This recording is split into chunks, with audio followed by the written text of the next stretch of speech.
Well, right now we are in the middle of the annual open enrollment period for Medicare patients. With so many options available, it can be a bit overwhelming. So this morning, our Monica Robbins is sitting down with an expert to break down what you should know. Good morning, Monica. Good morning, Danita. Yeah, the Medicare enrollment plan ends December 7th.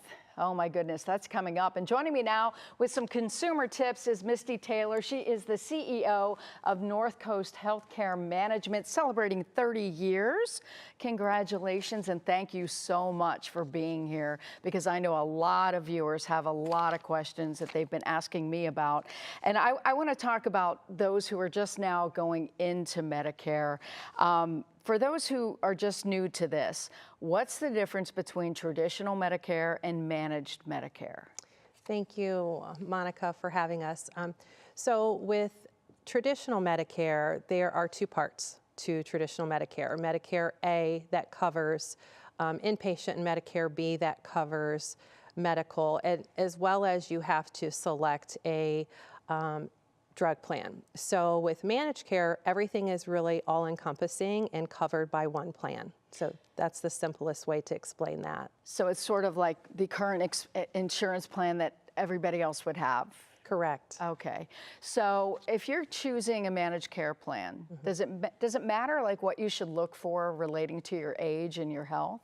It's really more about what you as an individual would need. So some of those managed care plans will ask you specifics, like if you want to stay with a current provider or specifics about your health or your needs. So it's really not necessarily about your age per se, it's more about you as an individual. So when I'm thinking of the Advantage plans, the Medicare Advantage, I'm thinking, oh my, that's going to cost me a lot of money though. Does it? Not necessarily. I think there's a misnomer with that. Some of those Medicare Advantage plans really have zero out-of-pocket when it comes to the monthly fees. So it's important to do a lot of shopping. Additionally, with the managed care plans, there is a maximum requirement, like a maximum out-of-pocket annual, that traditional Medicare does not offer either. There's a lot of issue right now I'm hearing with Medicare Part D. What do you tell people about that who might be having issues finding that or getting help with that? Sure, that's really with the traditional Medicare, that's where that would come into play versus the managed care, because again, the managed care, that's all inclusive. So you really want to rely on those local agencies to try to help support you in finding that Part D plan. And if you need an agency, is there any guidance we could find?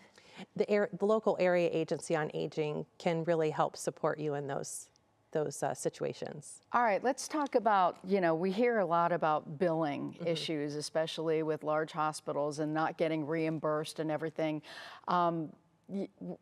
There is transparency in billing. What do you suggest people do? I think it's important that patients really advocate for themselves. It's important to understand your billing. It's important, you can always ask for an itemized bill, ask questions about your bill if you don't understand what's on the bill. Mistakes happen. Sometimes billing claims, can be put on there accidentally. Really ask those questions so that you understand what your responsibility is as well from a patient responsibility. But, mistakes can be corrected as well. So just ask questions really is the biggest advice I can give. I get this all the time. When people do find mistakes, what do they do? Call the provider, there's usually a number on that bill, so you can just call directly right on there and ask. We're running out of time with the enrollment period. So what's your best advice for people who are just so overwhelmed and so confused right now? So shop, shop, shop. You can actually go, there's a couple different ways you can do that. So you can go to Medicare.gov, and that's going to give you the traditional information on traditional Medicare.